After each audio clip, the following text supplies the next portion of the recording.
आज के युवा के लिए 2 वक्त की रोटी कमाना इतना मुश्किल हो गया है कि आप सोच नहीं सकते, और वो इसी ताक में रहता है कि कहीं भी कोई वैकेंसी आ जाए और मैं भी एक नौकरी अपने लिए सुरक्षित कर लूँ, अपने भविष्य को सुधार लूँ, माँ-बापों के सपने पूरे कर लूँ और अपनी ज़िंदगी किसी तरीके से गुजार लूँ। इसी उपलक्ष्य में यूपी सरकार ने यूपीएसआई की इतने दिन पुरानी वैकेंसी का नोटिफिकेशन अभी-अभी निकाला है। ऑफिशियल नोटिफिकेशन आया जिसमें कहा गया है कि 4543 वैकेंसी हम आपको दे रहे हैं यूपीएसआई की, जिसमें इन्होंने कहा गया है कि अगर आपका जन्म 1997 के बाद हुआ है, 2004 से पहले हुआ है, यानी जेनजियों के लिए नहीं है, तो आप ये फॉर्म भर सकते हो। और सरकार ने एक उपलक्ष्य में गिफ्ट और दिया है कि वो कह रहे हैं कि 3 वर्ष की छूट आपको आयु में हर वर्ग के लिए दी जाएगी।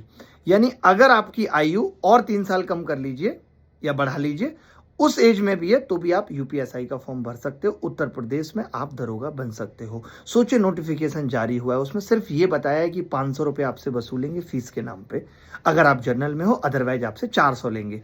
ये सब कुछ कहा है। ये भी कहा है 13 तारीख तक फॉर्म भर देना, हमें जल्दी से रेवेन्यू कलेक्ट करना है। ये कहीं नहीं बताया कब एग्जाम लेंगे, क्या एग्जाम में पूछेंगे, क्या नोटिफिकेशन के यही मायने हुआ करते थे। नोटिफिकेशन का मतलब तो ये है ना कि बच्चा 500 रुपये देने के बाद अपने सपने सजा ले कि भैया इतने तारीख को आप पेपर लोगे, इतने तारीख को आप इसका टियर 2 लोगे, इतने तारीख को आप ज्वाइनिंग दे दोगे। कुछ तो बताओ भैया, नोटिफिकेशन के मायने क्या है। नोटिफिकेशन के मायने ही बदल गए। समझ में नहीं आता है कि क्या सरकार का नोटिफिकेशन निकालना सिर्फ फीस कलेक्ट करने का तरीका है, इससे ज्यादा कुछ नहीं।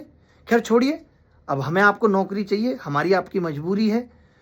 मेहनत करते रहिए, जब भी एग्जाम आएगा आंखें खोल के पढ़ते रहिए, जाके एग्जाम दे आइएगा। भगवान करे कि सेंटर ठीक हो, भगवान करे कि जो ये वेंडर पेपर कराए वो कोई घटिया किस्म का आदमी ना हो जो नीचे किसी और को एग्जाम करने के लिए दे दे। ये सब चीज़ों की साथ साथ प्रेयर करते रहिए भगवान से। पढ़ाई के साथ साथ पूजा करना भी अब बहुत जरूरी हो गया है। धन्यवाद, थैंक यू।